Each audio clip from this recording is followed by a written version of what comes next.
So you've written a lot about AI, how AI can lead to widespread job losses. Can you explain why this might happen and how quickly you think this could become a serious issue? So in a word, automation, which is not new. We've had it since before the Industrial Revolution. And as economists will always point out, automation doesn't lead to technological unemployment. It leads to wealth creation, and that leads to more jobs. And that's true. That has always been the case, and it will continue to be the case for a while. But eventually, we're going to get to a point, unless we stop developing AI, which we won't, where machines can do pretty much everything we can do for money, cheaper and better and faster than we can. And when that comes, there's an iron law of economics which says that every new job which is created by the automation of an old job won't be taken by a human, it will be taken by another machine. So a world in which there are no jobs for humans is coming. And when it's going to be, I do not know. I think my guess is it's probably 10 to 20 years, but there are a lot of people who think it will be a lot sooner. Sam Altman, the founder of OpenAI, thinks that we will have something like superintelligence, which would certainly take all our jobs, in 2 or 3 years. So it might be quite soon. What we haven't done is to think about the implications of this, to think about what an economy looks like in which there's no jobs for humans. Exactly. We're going to become a welfare state in a way? Well, in some sense, yes. There's going to have to be transfers from wherever the wealth is being created, because there'll be lots of wealth being created, but it'll be created by machines. That wealth is going to have to get spread out among everybody. And some form of transfer is inevitable. And there's lots of ways of doing it. I don't think this is an insuperable problem. But it is insuperable if we don't think about it. And at the moment, very, very few people are thinking seriously about this. Most people are in denial. Yes, they just say, we'll always work with AIs and machines will never replace everything that we do. I think many people are starting to question that bland complacency, because they can see generative AI and the text to videos. Hollywood is terrified. Anybody who writes marketing copy is scared. Novelists are scared. Lots of people can see the end of their industry or the translation of their industry into machine run. It is coming. In your discussion, you mentioned something about the future of AI.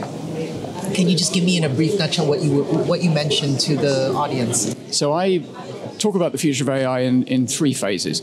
The current phase, and for the next few years, we're going to have large language models that are going to go from being chatbots to being friends and assistants. Instead of referring to GPT-4, every other day and asking it a question, you'll have continual conversations with it. You'll ask it questions all the time. You'll ask it its advice. It will probably even start to give you advice unsolicited. It can happen now.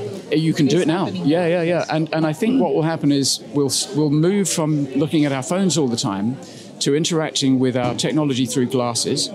And that will make it much more ever-present. So that's one thing, the move from chatbots to friends. We'll have self-driving cars. They have been forecasted for a long time, but they do now work. They are out there running around in San Francisco and Austin and Phoenix. They are safer than human-driven cars. They're very reliable.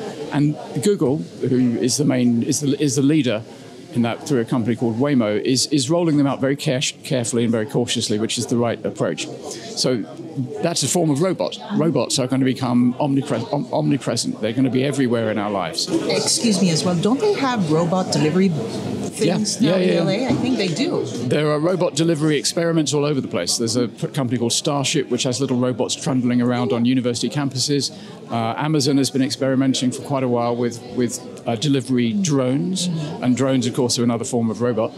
That's all the relatively near term. Then in the longer term, I think the middle term, I think we're going to get technological unemployment, and we need to know what the economy looks like after that. We're going to get radical longevity. People are going to live for much, much longer as we work out how to slow aging and perhaps even reverse it. And then finally, there's a third phase where machines become smarter than us in every conceivable way. They no longer at that point are a tool. They're an entity in their own right. It's called superintelligence. That is going to change everything. Could they annihilate us? Well, they might. It is a possibility, and we shouldn't pretend it isn't a possibility. It is. But I don't think it's the most likely outcome. I may be a starry-eyed optimist, but I think machines, the superintelligent machines, will not be threatened by us because they won't announce their existence until they've made themselves invulnerable. So they won't be competing with us. They won't be threatened by us. And I think they'll find us interesting.